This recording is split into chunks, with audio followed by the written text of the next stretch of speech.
할렐루야. 예배하는 저와 여러분에게 하나님의 은혜가 함께 하시기를 간절히 소망합니다. 자녀들이 나가니까 여행한 느낌이 많이 드네요. 네. 오늘은 제자되기 시리즈 6번째 시간으로 우리 세상 속의 제자가 된 우리가 세상 속에서 살아가는 그리스도인으로서 가져야 할 이 균형, 밸런스를 어떻게 가져야 하는지에 대해서 함께 좀 생각해 보고자 합니다. 보시다시피 이 균형이라는 단어의 뜻은 어느 한쪽으로 기울거나 치우치지 아니하고 고른 상태라는 뜻입니다. 우리 몸을 예를 들어 보면 우리가 바른 자세로 생활을 해야 이 몸의 균형이 잘 잡혀서 목, 허리 그리고 다리에까지 무리가 가지 않을 뿐 아니라 이 소화기관까지 균형 잡힌 생활을 할 수 있다고 하죠. 최근에는 과도한 스마트폰 사용이나 한 자리에 오래 앉아서 사무직 하시는 분들이 이제 컴퓨터를 오래 사용하시면서 자세 균형이 깨지고 또 그렇게 굳어지면서 거북목이나 허리에 문제가 생기는 경우가 많아졌습니다. 내 몸의 근육과 뼈가 한쪽으로 기울면서 힘의 균형이 깨어져 버린 거죠. 우리들도 세상 속에서 그리스도인의 정체성을 가지고 살기 위해서 균형을 우리가 세상에 속하지도 않고 또 그리스도인으로서 너무 어떤 광신적인 신자가 되지 않기 위해 균형을 잡으려고 하지만 때로는 세상의 가치관과 물질의 유혹으로 인해 우리가 그리스도인으로서의 균형 감각이 좀 무뎌지고 무너져버리는 경우가 생기곤 합니다. 그래서 오늘 본문을 통해서 제자는 어떤 정체성을 가지고 이 세상 속에 살아야 하는지를 6가지 이미지들을 통해서 함께 나누고 어떻게 균형을 잡으며 살 수 있을지 함께 좀 고민해 보고자 합니다. 베드로전서 2장 1절부터 2절인데요. 그러므로 모든 악독과 모든 기만과 외식과 시기와 모든 비방하는 말을 버리고 갓난 아기들같이 순전하고 신령한 젖을 사모하라. 이는 그로 말미암아 너희로 구원에 이르도록 자라게 하려 함이라. 첫째로 베드로가 우리 그리스도인들을 누구처럼 순전하라 라고 하고 있죠? 갓난 아기들입니다. 갓난 아기처럼 순전하고 신령한 젖을 사모하라 라고 하는 거예요. 여러분들 우리가 여기 계신 분들 이제 다 아기들을 이제 키워보신 분들인데 아기라고 하면 어떤 이미지들이 좀 먼저 떠오르세요? 그렇죠. 혼자서 뭘 못하죠. 중요한 포인트죠.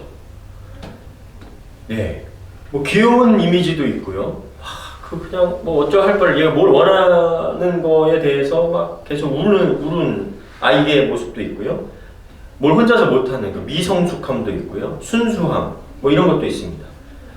이렇게 보시면 8개월 된 아기가 17kg라고 한 인도에 이렇게 아기가 있는데 저런 예외적인 경우도 있지만 아기를 생각하면 뭔가 좀 그런 순전한 이미지들이 있죠.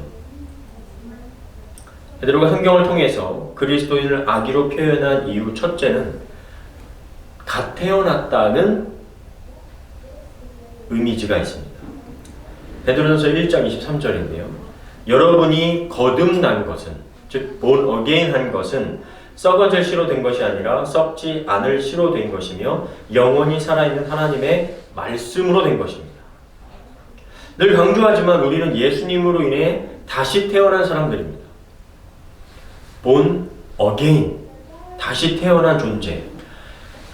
그래서 거듭났다는 것은 단순히 우리 인생이 새롭게 시작됐다는 것만을 의미하는 것이 아니라 사람의 인격에 성령께서 일으키시는 내면의 근본적인 변화가 있다는 것을 의미하는 것입니다. 거듭남이 무엇인가? 라는 것을 잘 표현해 주는 말씀이 있는데요. 요한복음 3장에 보면 니고데모라는 유대교의 아주 높은 지위에 있는 지도자가 한밤중에 예수님을 찾아왔습니다. 그리고 묻습니다. 제가 보니까 지금 당신이 하나님께로부터 오신 선생인 것 같다. 랍비인 것 같다. 그렇지 않으면 지금 당신이 하는 표적들이 나타나질 않는다. 라고 이야기하죠. 그때 예수님께서 이렇게 말씀하셨습니다. 예수께서 대답하여 이르시되 진실로 진실로 내게 이르노니 사람이 거듭나지 아니하면 하나님의 나라를 볼 수가 없다. 니고데모가 이르되 사람이 늙으면 어떻게 날 수 있습니까? 아니 지금 내 나이가 지금 굉장히 올드한데 어떻게 다시 태어난다는 말입니까? 거듭난다는 것을 엄마 뱃속에 들어갔다가 나오는 걸로 그렇게 생각을 하고 있는 거죠. 두 번째 모태에 들어갔다가 날 수 있사옵나이까? 예수께서 대답하실 때 진실로 진실로 내게 이르노니 사람이 물과 성령으로 나지 아니하면 하나님 나라에 들어갈 수가 없느니라. 제가 말씀드린 대로 성령께서 우리를 다시 태어나게 하지 않으면 인격적인 근본적인 하나님을 만나는 체험이 없으면 하나님 나라에 들어갈 수 없다고 예수님이 말씀하시는 겁니다. 이 말은 우리가 니고데모처럼 종교생활 잘하고 교회에 다니면 거듭나고 새로워지는 것을 의미하는 것이 아니라 성령께서 우리의 인격을 만지시고 우리의 속사람의 근본적인 변화를 일으켜 주셔야 한다는 것을 말씀해 주고 있는 거예요. 거듭난다라는 이 헬라어 자체도 아노덴이라고 해서 위로부터 태어난다는 뜻을 갖고 있어요. 다시 땅에서 우리가 뭔가 우리의 스스로 노력해서 우리가 뭔가 무슨 지식적인 변화가 일어나서 되는 게 아니라 위로부터 성령께서 우리를 새롭게 해주시는 거듭남이 있어야 한다는 것입니다. 다시 말해 하나님의 살아계심과 내가 누구의 자녀인지를 경험하며 날마다 주님과 동행하면서 하나님의 자녀다운 삶으로 변화되어 가는 그 과정을 말하는 것이죠. 그래서 거듭남에 대해서 오해하지 말아야 될 것이 있는데 거듭났다고 해서 순간적으로 완전하고 성숙한 존재가 되는 것이 아니다라는 거예요. 한 번에 되는 게 아닙니다. 예전에 우리가 교회 생활 하다 보면 갑자기 막 그 성령 체험하고 막 은사적인 체험을 하신 분들이 있어요.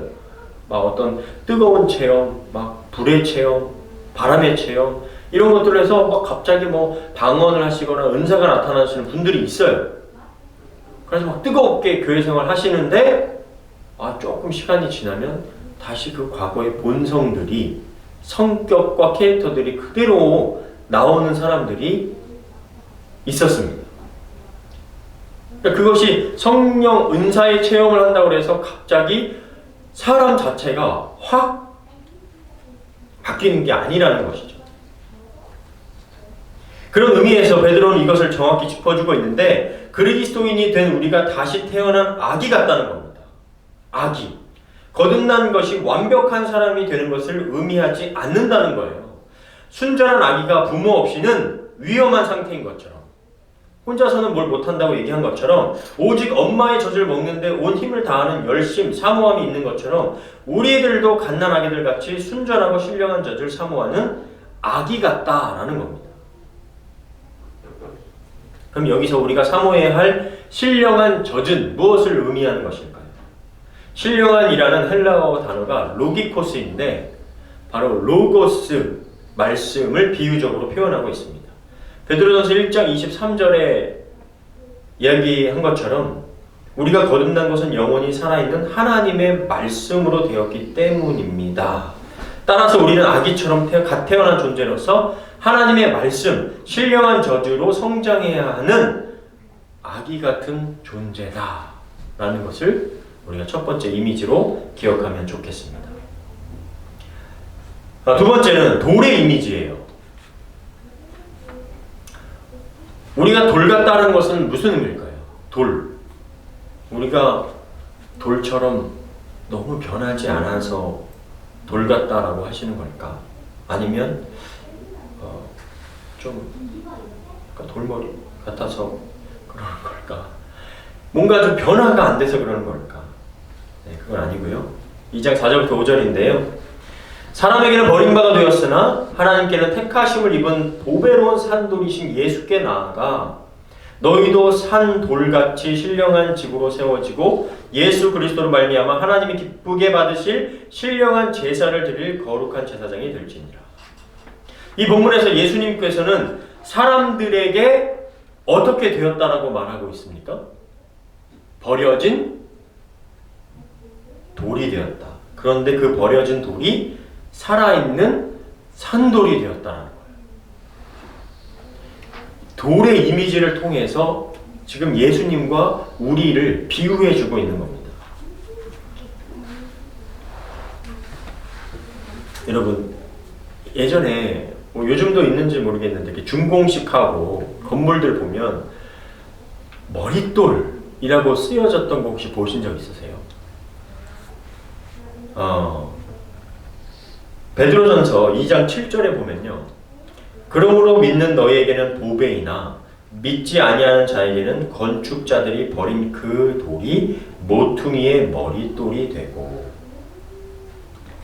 모퉁이의 머릿돌이 되었다. 저 머릿돌은 뭐냐면요, 이 건축물의 시작이 되는 돌입니다. 다시 말해서 예수님은 과거 유대교와 그 유대 전통에 있던 율법에 버려진 돌이 되었는데, 십자가에 달려 죽으신 예수님은 새로운 시대, 또 새로운 성전, 우리 성전의 머릿돌이, 기초가 되셨다는 거예요. 부활을 통해서. 종교적이고 율법적인 시대 사람들에 의해 예수님을 버려진 돌처럼 표현한 것이죠. 그런데 그 돌이 새 시대의 머릿돌, 새로운 시대를 알리는 시작이 되는, 기초가 되는 머릿돌이 된 것이고, 죽은 것 같은 그 돌이 부활한 산돌이 된 것입니다. 그 머릿돌 위에 세워지는 주님의 교회에 우리는 하나하나의 돌들이 되어서 연결되고 겹쳐지고 세워져서 교회와 하나님 나라의 시민이라는 거예요. 그래서 5절의 말씀처럼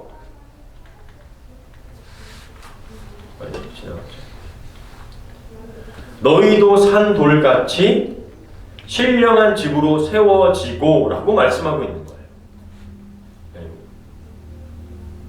너희도 산돌같이 신령한 집으로 세워지고, 여기서 우리의 정체성을 생각해보면 우리는 서로에게 연결되어 있다는 겁니다.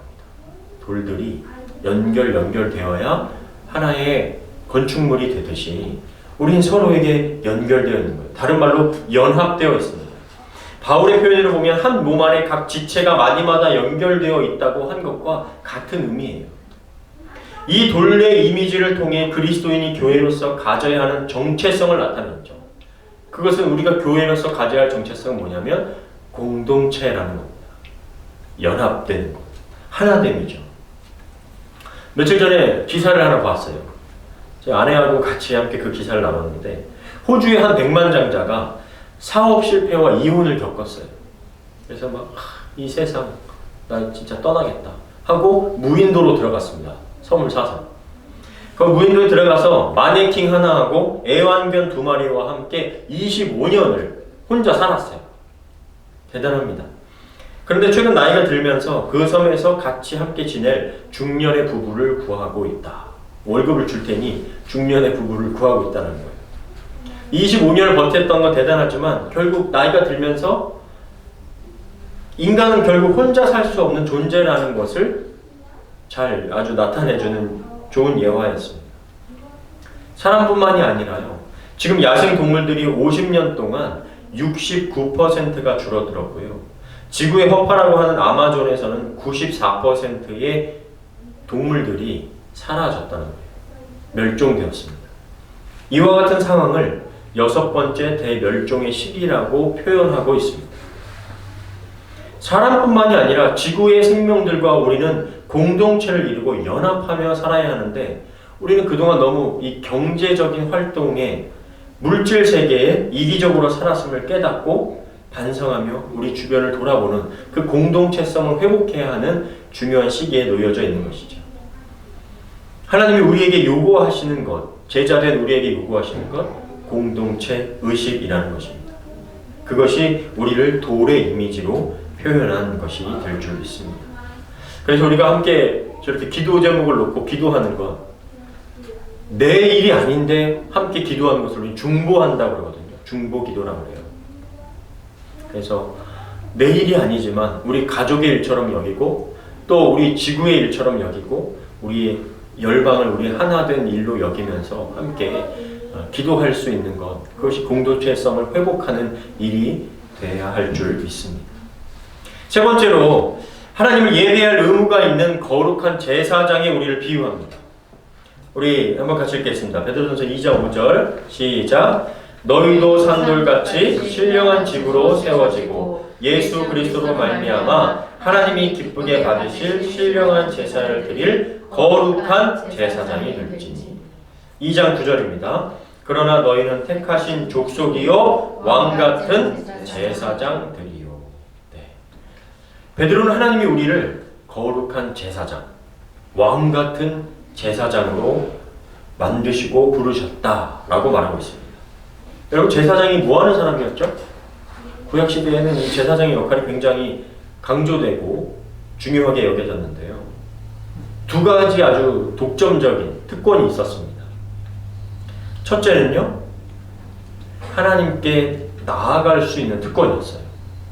제사장들만이 성전 안으로 들어갈 수 있었고, 그 중에 대제사장은 지성소의 속죄일에만 들어갈 수가 있었어요.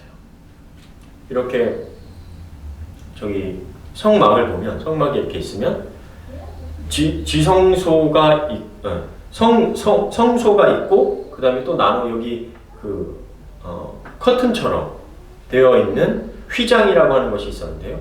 여기에 이제 지성소, 하나님의 임재가 드러날 수 있는 언약궤죠. 법궤가 이 안에 들어 있었고, 여기에만 대제사장이 속죄일에 들어갈 수가 있었습니다.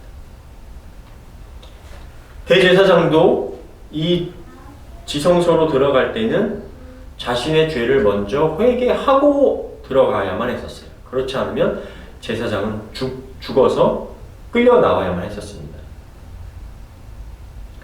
이것이 바로 하나님께 가까이 나아갈 수 있었던 대제사장, 제사장의 특권이었고요. 두 번째 특권은 하나님께 희생 제사를 드리는 것이었습니다. 일반 백성들이 자신의 죄를 대신할 희생 제물을 가지고 와서 그 제물의 머리에 자신의 손을 얹고요. 이것은 제물과 자신이 동일하고 자신의 죄가 희생 제물에 전가되었다는 것을 상징적으로 나타내는 것이었죠. 하지만 백성이 할 수 있는 것은 거기까지, 제물에 자신의 죄를 전가하는 것까지였고, 제사장이 희생 제물을 이제 죽여서 의식을 행하고 피를 뿌리고 저렇게 번제를 올려드릴 수 있는 역할을 바로 제사장이 할 수 있었던 것입니다. 그런데 이제 예수 그리스도를 통하여 제사장과 백성 사이의 구별이 폐지된 거예요. 끝이 났어요. 그 무슨 뜻입니까? 저와 여러분 모두가 다 제사장이라는 거예요. 예수 그리스도를 통해 우리 모두가 하나님께 나아갈 수 있는 특권과 그 다음 뭐예요? 예배드릴 수 있는 특권이 우리 모두에게 동일하게 적용이 된다는 겁니다. 굉장히 중요한 거예요. 목사만이 뭔가 특권이 있느냐? 예, 물론 하나님의 말씀을 여러분들에게 해석하고 연구해서 하나님의 말씀이 무엇인지를 이렇게 전하는 특권이 생겼죠. 여러분은 그걸 못할까요? 여러분도 열심히 말씀을 읽고 듣고 묵상하셔서 말씀을 또 누군가에게 전하고 자녀들에게 전하고 할 수 있다는 거예요. 안 해서 그렇지. 할 수 있다는 겁니다. 굉장히 중요한 부분이죠. 그래서 마치 현대 교회에 목사만 무언가를 할 수 있는 식으로 성도들과 목사의 어떤 큰 갭을 두려고 하는 의도나 그런 말을 하는 것을 주의하셔야 되겠죠. 주의하시면 됩니다. 히브리서 10장 19절부터 22절. 자, 그러므로 형제들아, 우리가 예수의 피를 힘입어 성소에 들어갈 담력을 얻었나니 그 길은 우리를 위하여 휘장 가운데로 열어놓으신 새로운 살 길이요 휘장은 곧 그의 육체니라.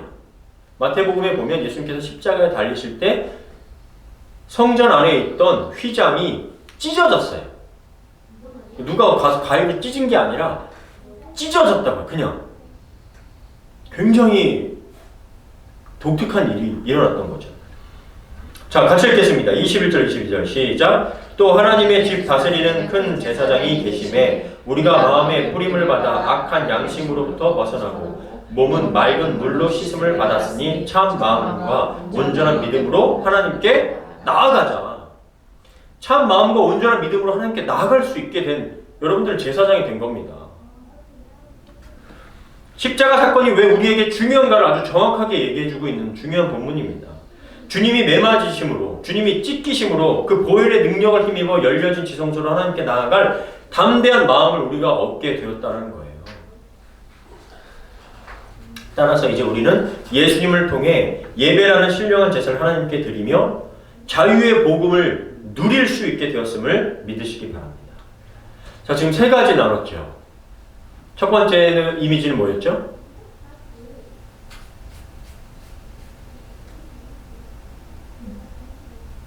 지금 제가 뭔가 잘못하고 있는 건가요? 네, 좀 이번 내용을 제가 이렇게 설교를 준비하면서도 성도님들이 좀 지루해하실 수 있겠다라는 마음을 좀 들었습니다.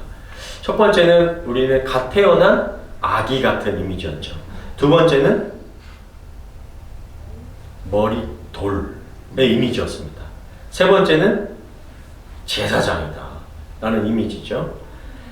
예, 그 다음부터는 조금 이제 좀 짧습니다. 네 번째는요, 하나님의 소유된 백성입니다. 백성. 제가 읽겠습니다. 그러나 여러분은 하나님이 선택하신 민족이며 왕같은 제사장이요 거룩한 나라요 하나님의 소유가 된 백성입니다. 10절. 여러분이 전에는 하나님의 백성이 아니었으나 지금은 하나님의 백성이며 전에는 하나님의 불쌍히 여기심을 받지 못하였으나 지금은 불쌍히 여기심을 받게 되었습니다. 이 본문을 보면 하나님의 백성입니다 라는 것 앞에 추가된 단어로 인해서 더 뚜렷해지는 의미가 있어요. 소유된 백성이에요. 우리는 하나님 거라는 거죠. 이 말은요, 출애굽기 19장 5절부터 6절에서 나왔는데, 세계가 다 내게 속하였나니 너희가 내 말을 잘 듣고 내 언약을 지키면 너희는 모든 민족 중에서 내 소유가 되겠고 너희가 내게 대하여 제사장 나라가 되며 거룩한 백성이 될지니라. 너는 이 말을 이스라엘 자손에게 전할지니라. 이집트에서 종로로 타던 작고 약한 이스라엘을 불러내어 하나님의 소유로 지정하신 거예요. 이스라엘을. 근데 그게 이제는 우리에게도 해당된다는 겁니다. 우리가 이제 하나님의 거라는 것이죠. 그러면 왜 하나님은 이스라엘을 불러내셨을까요?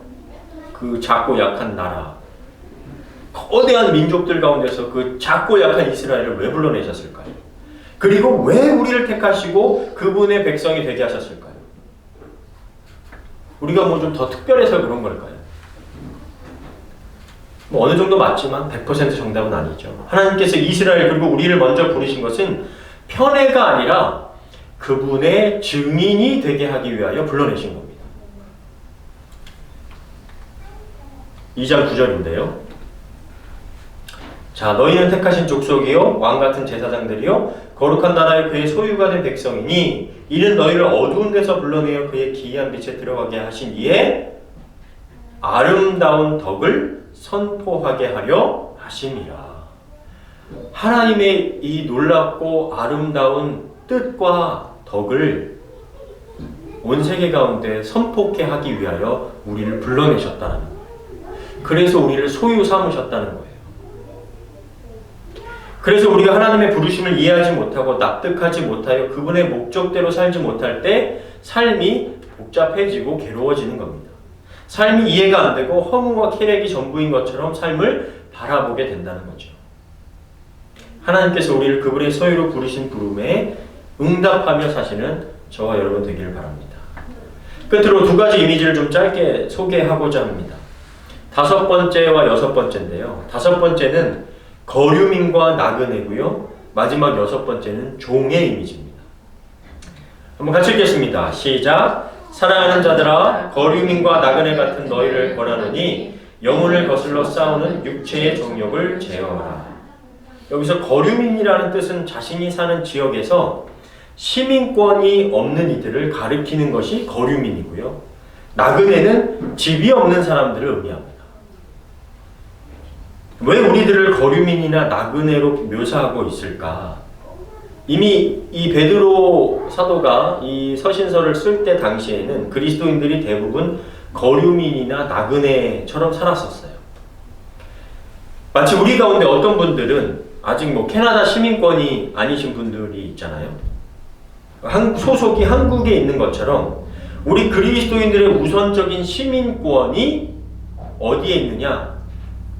하나님 나라에 있다는 거예요. 그러니까 우리의 시민권은 지금 하나님 나라에 있고 우리는 거룩한 삶으로 부르심을 입은 존재이나 아직 우리의 육체는 지금 어디에 거하고 있습니까? 이 땅에 거하고 있는 거예요. 그렇다고 이 세상에서 손 떼고 이 세상에서 우리는 지금 멀어져라. 우리는 하나님의 시민권을 가지고 하나님 나라의 시민권 가지고 있는 사람이니까 하나님 나라의 일만을 신경 쓰면서 살아라. 이런 뜻이 아니죠. 한국의 시민권이 있다고 해서 우리가 캐나다에 살면서 이 나라의 법을 지키지 않습니까? 그건 아니죠. 이 나라의 시민으로서 이 나라의 법을 지키고 이 나라에서 요구하는 세금과 삶의 방식들을 따르며 살고 있는 것이죠.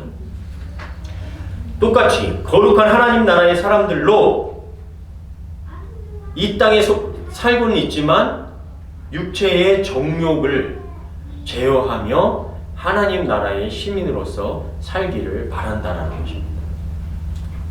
그래서 베드로가 연결되어서 종의 이미지를 이야기하는데 어떻게 이야기하는가? 베드로전서 2장 13절입니다. 인간의 모든 제도를 주를 위하여 순종하되 혹은 위에 있는 왕이나 하면서 이 땅의 제도를 무시하지 말라는 말씀을 이어서 하고 있는 거예요. 그러니까 성경이 그냥 완전 무슨 신비한 일, 완전 무슨 우리가 하루 이렇게 해갖고 좀 하나님 나라의 일만을 그런 종교화, 광신적인 되라는 것을 이야기하는 책이 아닙니다.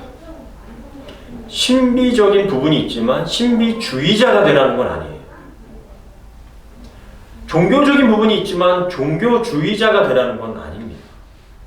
베드로 사도가 말했듯이 인간의 모든 제도 안에서 우리가 예수 그리스도의 복음을 증거하며 살기를 바라고 있는 거예요. 베드로 사도도 이렇게 얘기합니다. 그런데 그러면 이제 조금 더 생각해 보면 이렇게 이 말씀이 몇 년 전에 아주 큰 이슈가 된 적이 있었어요. 언제였냐면 박근혜 대통령에 대한 탄핵 문제를 가지고요. 한쪽 면에서는 이 본문을 가지고 세워진 권위에 대해서 순종하라고 했는데 어떻게 그리스도인들이 촛불을 들고 시위할 수 있느냐, 어떻게 대통령을 내려오게 할 수가 있느냐 라고 이야기하는 쪽이 있었고요. 다른 한쪽에서는 이 본문에 가지고 주를 위하여 순종한다는 것은 더 큰 정의와 공의를 위하여 순종하라는 것이다 라고 하여 촛불을 들고 잘못된 문제를 수정하는 용기를 내야 한다고 주장하는 쪽이 있었습니다.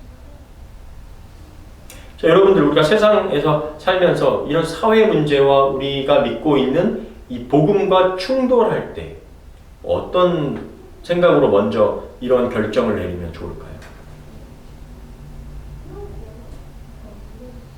이 말씀을 어떻게 해석하느냐에 따라서 두 가지 입장 모두가 다 맞게 들릴 수가 있는 본문이죠.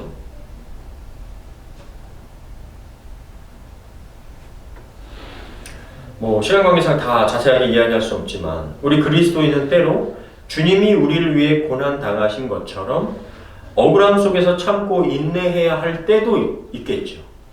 하지만 국가와 위정자들에게 요구하시는 공의와 정의를 바로 세우지 못할 때 구약의 선지자와 같은 목소리를 내야 할 때가 있는 것도 사실입니다. 이 균형을 지혜롭게 잡아가는 것이 정말 어려운 일이기 때문에 우리가 늘 성경을 공부하고 배우고 또 이 세상 속에서 우리 그리스도인들이 어떻게 균형을 잡아야 할지를 고민을 해야 하는 것이죠. 베드로전서 2장 16절부터 17절입니다. 같이 읽겠습니다. 시작. 너희는 자유가 있으나 그 자유로 악을 가리는 데 쓰지 말고 오직 하나님의 종과 같이 하라. 무사람을 공경하며 형제를 사랑하며 하나님을 두려워하며 왕을 존대하라. 나오죠. 사람들을 우리의 어르신들을 공경할 줄 알고 또 형제를 사랑하며 하나님을 두려워하며 왕을 존대하라. 전제는 우리가 주 안에서입니다. 하나님이 먼저입니다. 과격하게 표현하면 우리가 세상에 속한 자가 아니기에 우리 마음대로 살아갈 수 있는 자유가 있지만 그 자유로 악을 가리는 데 쓰지 말라는 거예요. 난 뭐 하나님께 속한 사람인데 내가 이 세상 법에 난 자유한데 라고 그런 회개망측한 주장을 하지 말라는 겁니다. 하나님의 종과 같이 순종하는데 그 전제가 공경과 사랑과 하나님을 두려워하는 마음으로 하라는 것이에요. 자, 우리가 6가지 그리스도인의 됨의 모습을 베드로를 통해 좀 살펴보았죠. 성장해야 되는 갓난 아기, 교제를 나누어야 하는 공동체의 산돌, 예배를 드리는 거룩한 제사장, 증거해야 하는 하나님의 소유된 백성, 거룩해야 하는 거류민과 나그네, 시민으로 사는 하나님의 종.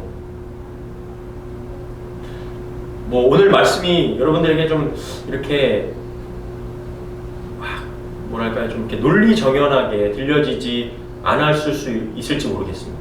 그런데 이 이미지들은 또 우리가 이 세상 속에서 살아가는 데 있어서는 굉장히 중요하고 너무 잘 풀어낸 말씀이에요.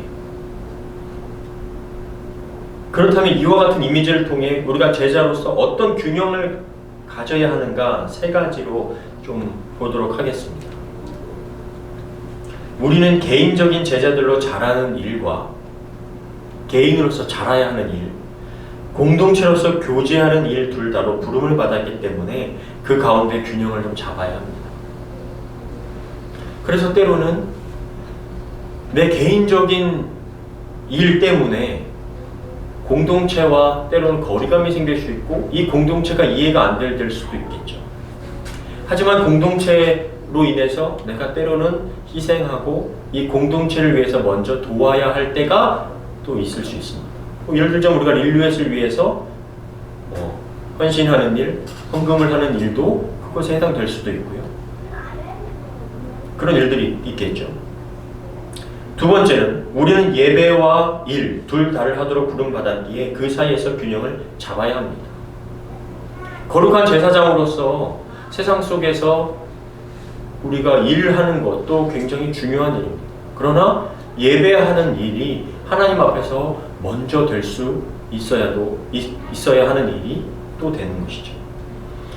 3번째, 우리는 순례자와 시민으로 둘 다 살아가도록 부름받았기 때문에 균형을 잡아야 합니다. 어느 한쪽으로 치우치면 우리는 불균형 잡힌 삶으로 나아가게 될 수 있습니다. 개인적인 제자이면서 교회 공동체의 일원으로, 예배자이면서 세상 속 증인으로, 순례자이면서 또 시민으로서 살아야 하는 참 어렵고 복잡한 숙제를 우리에게 하나님께서 던져주시는 것 같지만 이러한 때에 하나님께서 우리에게 좀 쉬운 질문으로 우리의 정체성을 좀 도와주실 것 같아서 이 질문을 좀 해보도록 하겠습니다. 우리 옆에 분들에게 좀 질문했으면 좋겠는데요. 이렇게 질문하면 좋겠습니다. 당신은 누구의 자녀입니까? 우리 옆에 분들에게 좀 질문하고 있습니다. 이 질문이 이 균형을 잡는 데 참 도움이 되실 것 같다는 생각이 좀 듭니다. 예, 우리 옆에 분들에게 한번 질문해 볼까요? 당신은 누구의 자녀이십니까? 당신은 누구의 자녀이십니까? 질문, 답을 하고 계셔가지고. 네, 맞습니다. 좋은 답이셨습니다. 당신은 누구의 것입니까? 또 한번 질문해 볼까요? 당신은 누구의 것입니까? 당신은 누구의 것입니까? 각자 답을 해보시죠. 당신은 누구의 것입니까? 네, 하나님의 것입니다. 네. 우리를 이렇게 좀 영광스러운 삶으로 나아가도록 불러주신 하나님께 감사하면서 또 한 주간 세상 속에서 제자로 승리의 삶을 살아가시기를 주님의 이름으로 간절히 축원합니다.